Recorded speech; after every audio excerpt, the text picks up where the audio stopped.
Here's how it all began. She woke up in a white dress. Not her dress. Not something she would have chosen. Too lacy, too traditional, too bridal. She sat up slowly. Her head ached. Her vision blurred. The room was full of mirrors, and in every reflection, she saw a woman she didn't recognize. The woman was pale, thin. Her hair was pulled into an elaborate updo, full of tiny white flowers. Her eyes were hollow. "Who are you?" she whispered to the reflection. The reflection didn't answer. A door opened. A woman in a purple dress rushed in, beaming. "You're awake. Finally. We have 2 hours, and you need to eat something. You look like a ghost." The woman in the mirror, the one who was clearly not a ghost, but looked like one, stared at the stranger. "Who are you?" she asked again. The woman in purple froze. "Clara? Sweetie? Are you okay? I don't know who you are. I don't know where I am. I don't know who I am." The woman in purple paled. The diagnosis. The doctor said it was a dissociative fugue, a rare and extreme form of amnesia triggered by trauma. "What trauma?" Clara asked. The doctor exchanged a glance with the woman in purple, who, she had learned, was her maid of honor, Chloe. "You were in an accident," Chloe said carefully. 3 years ago. A car crash. You almost died." Clara looked at her hands. They were shaking. She had no memory of a car crash. She had no memory of the last 3 years at all. "I remember things from before," she said slowly. "I remember high school. I remember college. I remember a boy. A boy with dark hair and a scar above his eyebrow. We were in love. I think. Maybe. It's fuzzy." Chloe's face shifted. Something passed across it. A flicker of something that looked like fear. "What happened to him?" Clara asked. Chloe took a breath. "You two broke up. About 4 years ago. You met someone else. Someone you loved even more." Clara stared at her. "I met someone else." "Yes. His name is Daniel. Clara, he's the most wonderful man. He loves you more than anything. He's been with you every single day since the accident. He never left your side." Clara looked down at her left hand. There was a ring on her finger. A beautiful diamond. It felt alien. "I'm getting married," she said. "Today?" "Yes." "In 2 hours." "To Daniel?" "Yes." Clara closed her eyes. She tried to remember Daniel. His face. His voice. The way he held her. Nothing. Just a blank space where he should have been. "Can I see him?" she asked. Chloe hesitated. Clara, he's been waiting for you to wake up. He's been so worried. But are you sure? Maybe you should rest. Maybe we should postpone the wedding. We can reschedule." "No," Clara said. "I need to see him. I need to know who I'm marrying." The first meeting. He walked into the room, and Clara felt nothing. She had expected to feel something. Recognition. Warmth. The flutter of a memory trying to surface. But there was nothing. He was handsome. Tall. Broad-shouldered, with steady hands and a patient smile. His eyes were kind. He was wearing a tuxedo that made him look like he belonged in a magazine. "Clara," he said softly, "you're awake." "Daniel," she said. It came out like a question. He walked toward her. He reached for her hand. She let him take it. His fingers were warm. "I know you don't remember me," he said. "I know this is. I can't imagine what this is like for you. But I want you to know something. I love you. I have loved you for years. And I will wait as long as it takes for you to remember." Clara looked at him. His words were perfect. His expression was perfect. But something felt wrong. "Why don't I remember you?" she asked.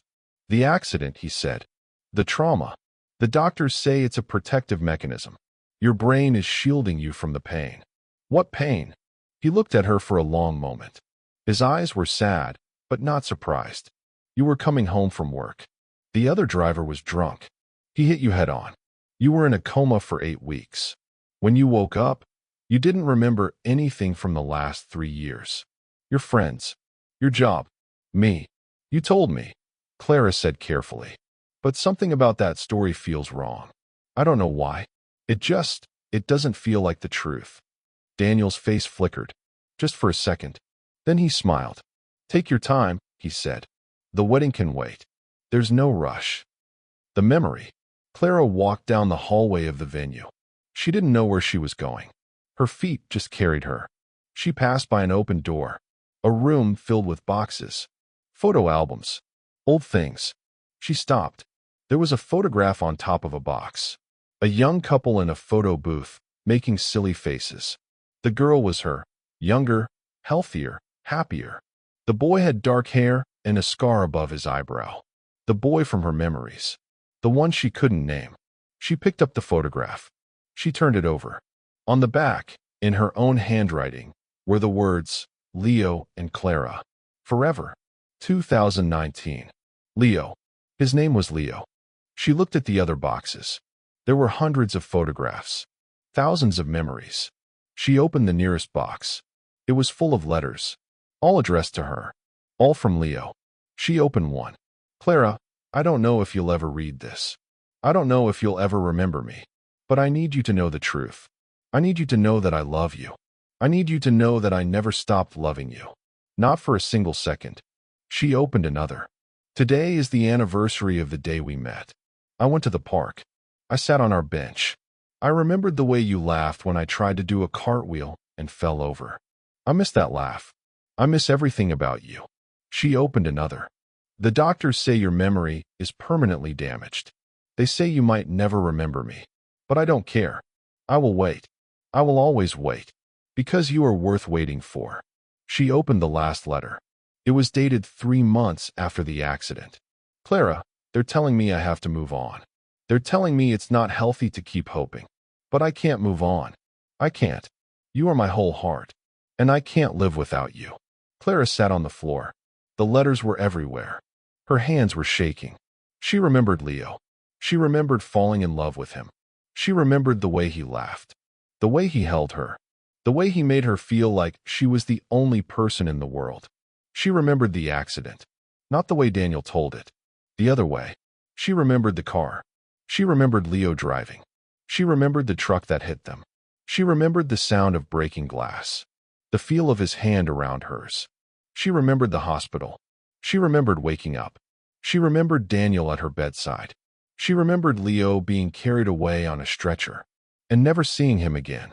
She remembered Daniel telling her that Leo was dead, that he had died in the crash, that she needed to move on, that he would take care of her, that he loved her. She had believed him because she was broken and he was kind and she needed someone to hold on to. She had believed him for 3 years. Here's what happened next. Clara walked back to the room where Daniel was waiting. He stood up when she entered. His face was full of hope. Clara, are you okay? What happened? She didn't smile. Who is Leo? She asked. Daniel's face went pale. Clara, who is Leo? He's in the photographs. He's in the letters. He's in my memories, Daniel.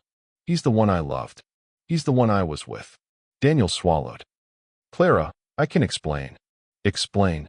Tell me the truth. Who is Leo? And what did you do to him? Daniel sat down heavily. He put his face in his hands. Leo was your boyfriend, he said quietly. Before the accident. He was the man you were going to marry. Going to marry? He's dead, Daniel. You told me he died. Daniel looked up. His eyes were red. He did die, he said. But not the way I told you. What do you mean?